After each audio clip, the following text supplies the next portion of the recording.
Hello and welcome to the Everything is Black and White podcast here on YouTube. Andrew Musgrove here. I hope you guys are doing well, especially after Newcastle's 1-0 win over Brentford. And I'm sure you guys are already looking forward to Tuesday night in Italy. Champions League, Newcastle versus AC Milan. We're going to have all the coverage, some fantastic content coming your way, so do look out for that. We're going to have the Monday show with myself and Aaron Stokes covering Newcastle United's win over Brentford. So we'll go in depth about the performance and what the result means ahead of Tuesday in that show, live on YouTube as well on our podcast channel. So look out for that. I want to take 5 minutes to just cover a couple of subjects which I hope you guys will be interested in. Hear my opinion, maybe not, hopefully so though. Basically, it's going to be a love letter to Anthony Gordon, who I thought had another fantastic performance yesterday for Newcastle United. Just a word of warning, I'm in Stratford upon Avon, I'm still down south. I wasn't at the game unfortunately yesterday, and this place is just like a tourist trap, a bit of a Shakespeare, so there's going to be plenty of people walking past, plenty of noise. Hopefully it doesn't distract from the video in hand. Yes, Anthony Gordon then. If you are a regular listener to this podcast, to a regular watcher of these videos, you will know that myself, Aaron Stokes, John Gibson, we all picked in one way or another Anthony Gordon as the person we were most looking forward to seeing this season, because we all agreed that a full pre-season under Eddie Howe would benefit him and we would see the true Anthony Gordon. Now, no secret that when he arrived from Everton back in January of last year, wasn't it? Or last season rather. He got a lot of stick. You know, there was a lot of people not happy. A lot of people questioning whether he had the attitude, whether he had the application to be part of Eddie Howe's side, whether the price tag was justified. And a lot of it was very unfair. Obviously, it didn't end well at Everton. He kind of had to force a move away, so that did provoke questions about his attitude. But in the opening weeks of this season, he's totally proven the doubters wrong. Now, he scored against Chelsea last game of the season 2022-2023 campaign. That probably came at the wrong time for him because he couldn't build on it, but then he did go away with England and was, you know, their player of the tournament, which was fantastic. So he got to continue that good feeling within, he got to continue that form. He's then come back, he's worked with Eddie Howe, he started the season and he started it really, really well.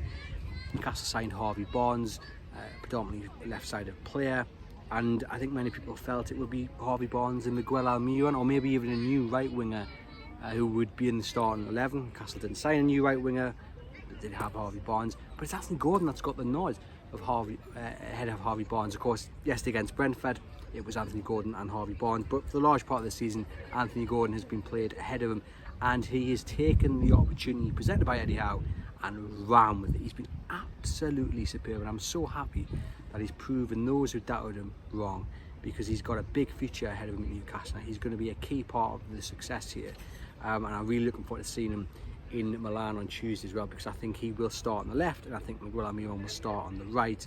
I think Miguel Almiron was rested with Milan in mind, which won't please a lot of people, but I do think that's what's going to happen. Let me know what you think will happen on Tuesday in terms of who will play on the left and the right. But yeah, Anthony Gordon, no, he's just direct. He always wants to go forward. He's good with the ball, close control, but he can pick a pass, he can assist as well. You know, that's a big criticism of maybe Alan St-Maximin when he was here, of Miguel Almiron. You don't have that end product in terms of getting the ball in the box or even getting goals. Anthony Gordon does have that. He gets that ball in the box and really can feed the strikers, whether it be Wilson or Alexander Isak. And I thought he put in another really strong performance, building on that performance against Liverpool where he scored the goal, put another strong performance in against Brentford. And of course, he won the penalty. He won the penalty that won Newcastle United the game. Now, the penalty is causing a little bit of controversy. Brentford's Thomas Frank not happy. I can understand why a little bit. Now, is it a penalty? Yes. Has Anthony Gordon engineered it? I would argue yes, but that doesn't change the fact it's a penalty. Anthony Gordon has put himself in the position which means the keeper's going to hit him, he's going to go down, and it leaves the referee with little option but to award the penalty. It's very clever by Anthony Gordon. What I love about it is that I think a lot of players would see the ball coming out to Aaron Hickey and would just think, it's a lost cause. You know, he's going to clear that, he's going to give it to the keeper, he's going to put it out for a corner. But not Anthony Gordon. He's gone for it, he wants that ball, and then he's noticed the opportunity and he's just engineered that. He's got there before the keeper's clattered into him. It's a penalty. Thomas Frank's fuming. I think he's more disappointed, more frustrated, I think, with the fact that Milan one wasn't given for Brentford against Spurs earlier in the season, and I can understand that frustration because of the shoes on the other foot.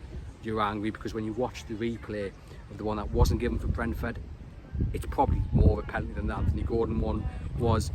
It wasn't given, and that's just another frustration, another anger of mine when it comes to VAR. Very happy Newcastle got the penalty, but I can understand where Frank's coming from, and it just makes me even more angry with just the inept of VAR, those running VAR, because there's no consistency whatsoever. But great to see Callum Wilson put the ball in the back of the net. Great to see him get a goal after getting the start ahead of Alexander Isak, and of course getting that contract extension. I think really important just to see, yeah, just to make that decision of Eddie Howe's about Tuesday's striker, whoever starts up front, a little bit harder, because if you're Callum Wilson, you're going to be mighty disappointed if you don't start on Tuesday, given that you are now Newcastle's top scorer this season.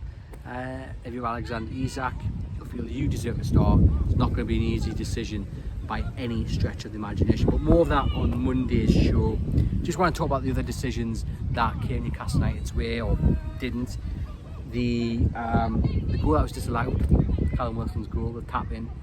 You know, we're talking about the letter of the law. By the letter of the law, Anthony Gordon won the penalty. It was a penalty because the contact was made. But I think by the letter of the law, Callum Wilson's goal probably was rightly ruled out. Do I agree with it? No. I think it's ridiculous. The keeper is weak. The keeper deserves to be punished for that. You know, Callum Wilson's just trying to win the ball. However, the rules are that soft that Callum Wilson has his hand on the keeper's arm. Now, regardless of whether he's actually tugged out the socket or just brought it down, he's got his hand on his arm. The letter of the law states that. I think that's a foul. It's a weak rule. It benefits the goalkeeper. It's an unfair advantage. Letter of the law, though, the goal can't count. It's annoying. The rule should be changed. It won't be. I can understand the frustration with the goal not being given, but I can understand also why it wasn't given. It's frustrating as it is. The final thing I just want to talk about, though, is that the penalty, the second penalty that was awarded, then ruled out. Really, really frustrating, actually, because again, you know, we're talking about the letter of the law. It's not a penalty because it's hit his head first, and that's gone onto his hand. But I think that rule is really stupid, actually. I am a big believer that if the ball hits the hand of a defender or an opposing player in the box, and it's not deliberately being put onto the hand by the other player, it should be a penalty. Because if you watch the replay, yeah, it hits his head, but Harvey Barnes hasn't deliberately headed it in that direction to hit his hand. He's trying to head it down towards Callum Wilson, isn't it? And it's hit his hand and then stopped it going to Callum Wilson. Callum Wilson's got a free shot at goal then. It's denied Callum Wilson a goal scoring opportunity. So I think it should have been a penalty, but of course, you know, the rules state it shouldn't have been, which is just another massive frustration of mine, because I think it spoils the game, really. And we saw actually last season, didn't we, against Brentford, a similar one was kind of given against Newcastle, and it's just, again, the lack of consistency. But yeah, for me, in an ideal world, that is a penalty.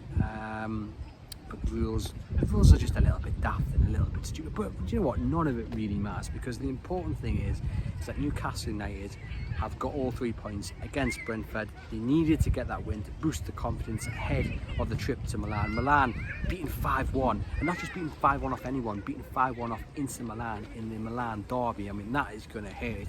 So brilliant for Newcastle to get 3 points. Brilliant that Milan have been absolutely thrashed. And do you know what? The fact that they had to work really hard as well. It was the difficult 25 minutes. Brentford are a very good side, even without Ivan Toney. They've got some good players. Mbembo, I think, is a fantastic. I would love to see him in the Newcastle United shirt. Actually, I think he's a very talented player. You know, they had to really work hard for this victory, and sometimes that really is the foundation down for a successful season. But more of that on the Monday show on the Everything is Black and White podcast. I just wanted to say, Anthony Gordon, fantastic yesterday, fantastic start of the season, great to see, proving the doubters wrong. And another tip to what Eddie Howe can do. Another tip for Eddie Howe turning, I guess it's a little bit unfair, Anthony Gordon turning the career around of a player, but just working with the player and finding how to get the best out of him. I think that's only going to continue this season and in the years to come in Newcastle United. So long may it continue. Anthony Gordon, fantastic yet again. That's the end of this video. I hope you guys have enjoyed it. If you have, give the video a thumbs up, give the channel a subscribe, and we're going to be over in Milan, Aaron Stokes alongside Lee Ryder and Kieran Kelly, so loads of content coming from the ground in Milan over Monday and Tuesday. We're going to bring you so much, and we really hope you guys are going to enjoy it. Hit that subscribe button, get the video a share as well, but I hope you enjoy the rest of your Sunday. Thank you very much for watching, and yeah, here's to Milan, here's to San Siro. Safe trip for you guys going out there, and head over to chroniclelive.co.uk for all the latest Newcastle United news.